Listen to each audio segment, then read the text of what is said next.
এমনিতেও দুজন নতুন মানুষ আমাদের সামনেই দাঁড়িয়ে।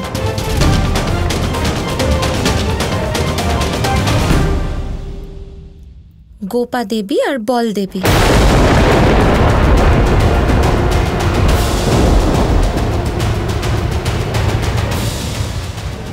এদের আসার পরেই এইসব শুরু হয়েছে, তাই না?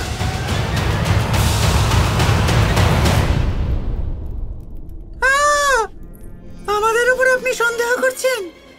এটা কি বলছেন আপনি রাধা দেবী?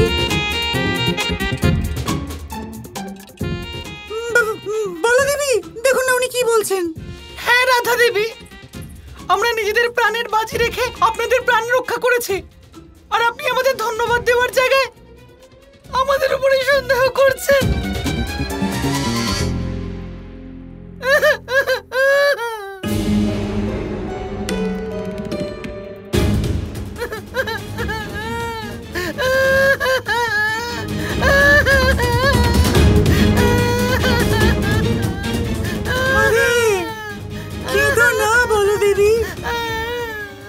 সংসারে এমনটাই হয়, কারোর ভালো করতে গেলেও খারাপই হয়, এমনই হয়।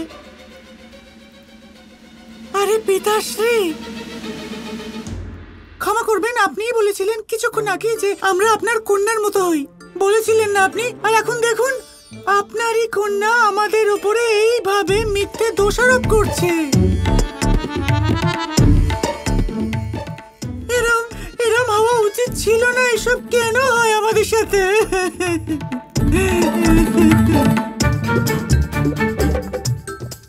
হে নারায়ণ, এসব শোনার পর আমরা এখানে এক মুহূর্ত থাকতে পারবো না। চলো গোপা এখান থেকে, এখানে আর থাকবো না।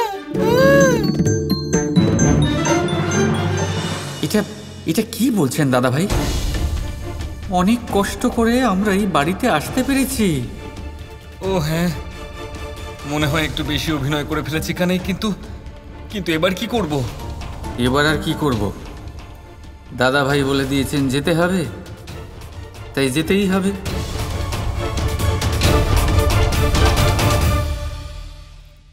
চলো চলে যাই বলো দেবী, এখানে আমাদের জন্য কোনো জায়গা নেই। আমরা চলে যাচ্ছি এখান থেকে। চলো চলো।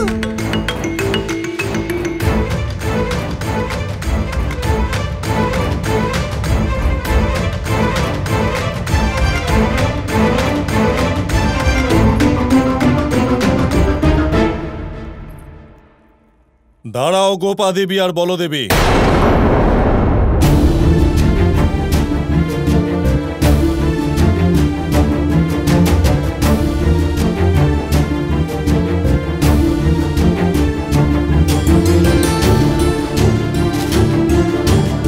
বেঁচে গেলাম দাদা, নয়তো তৈরি করা এত সুন্দর খেলা ভেস্তে যেত আজ।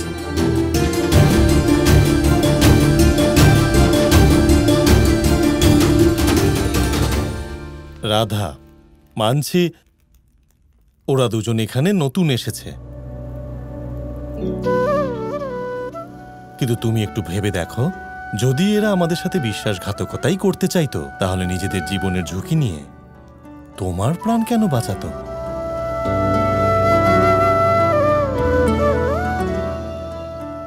এত কষ্ট করার কি দরকার ছিল ওদের? সেটাই তো বলো।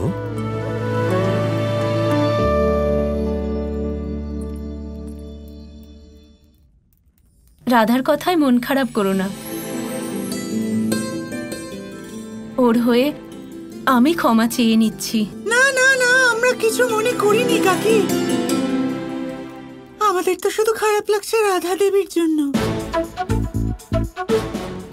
হয়তো ওনার সাথে এত বড় প্রতারণা হয়েছে যে এখন কারোর উপরে বিশ্বাস করার ক্ষমতাই হারিয়ে ফেলেছেন উনি।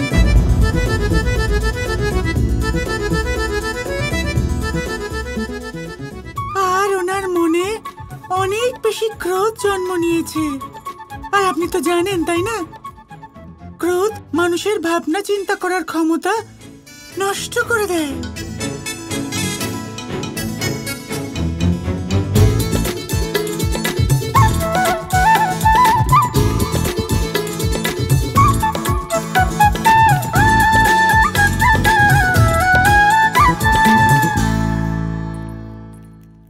এই বলদেবী আর গোপা দেবী? জানি না অক্রুর মশাই, সবকিছু আমাদের পরিকল্পনা অনুযায়ী হচ্ছিল, কিন্তু ওই দুই কন্যা হঠাৎ করে এলো আর আমাদের সমস্ত পরিকল্পনায় জল ঢেলে দিল। তোমাকে ওখানে ক্ষোভ প্রকাশ করার জন্য পাঠানো হয়নি, ফলাফল চাই মহারাজের, ফলাফল।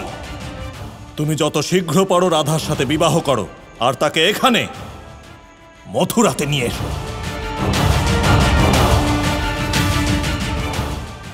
কি?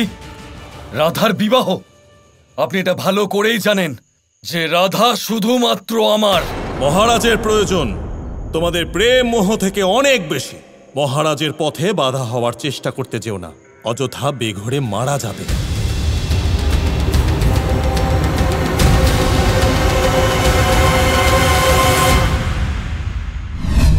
কে জানে এই গোপা দেবী আর বলদেবী কোথা থেকে চলে এলো মাঝখানে। আমাদের সমস্ত ফন্দি তছনছ করে দিল এরা দুজনে। আর এবার এদের দুজনের জন্যই আমার রাধার সত্যি বিবাহ হতে চলেছে, আর আমি কিচ্ছু করতে পারছি না।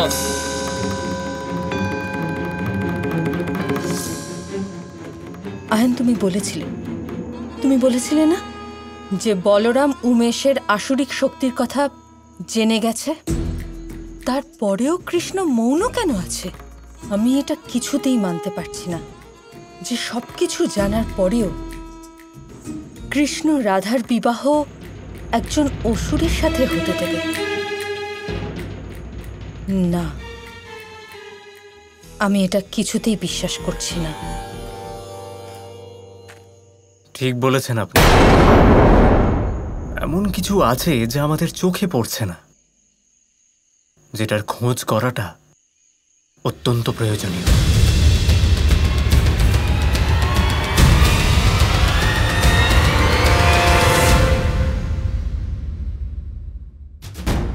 মানুষের মনে যখন ক্রোধ জন্ম নেয় তখন সে ভালো মন্দ বিচার করার ক্ষমতা হারিয়ে ফেলে। ক্রোধ মানুষের ভাবনা চিন্তা করার ক্ষমতা নষ্ট করে দেয়। হয়তো আমার গোপাকে আরেকটু চিনতে হবে।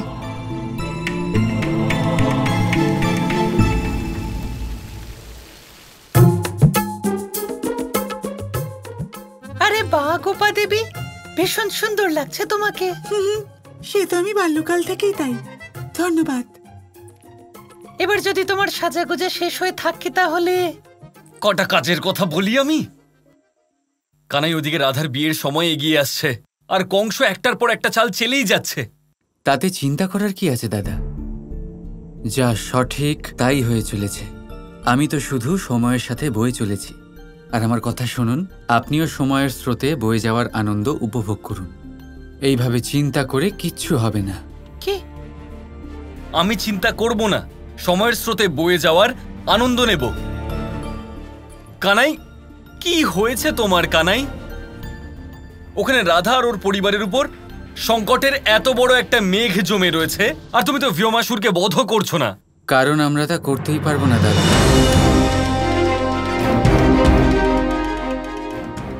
দেখুন, যদি ভীমাসুরের কোনো ক্ষতি হয় তাহলে সবচেয়ে আগে সন্দেহ যাবে আমাদের বাবার ওপরে আর বৃন্দাবনবাসীর ওপরে। আমি ঠিক বলছি তো? আর তারপর ওনারা চলে আসবেন কংসের নজরে দাদা। তাই মনে রাখবেন, আমরা ভীমাসুরকে মারতে পারবো না। আমাদের শুধু ভীমাসুরের বাস্তবিক রূপ রাধার সামনে তুলে ধরতে হবে। আমি রাধার হাত ধরে রাধাকে এই পথ দেখাতেই পারি, কিন্তু দেখানো এই পথে স্বয়ং রাধাকেই চলতে হবে। নিজেকে ক্রোধমুক্ত করার প্রচেষ্টা স্বয়ং রাধাকেই করতে হবে দাদা। রাধা কৃষ্ণ কৃষ্ণ কৃষ্ণ কৃষ্ণ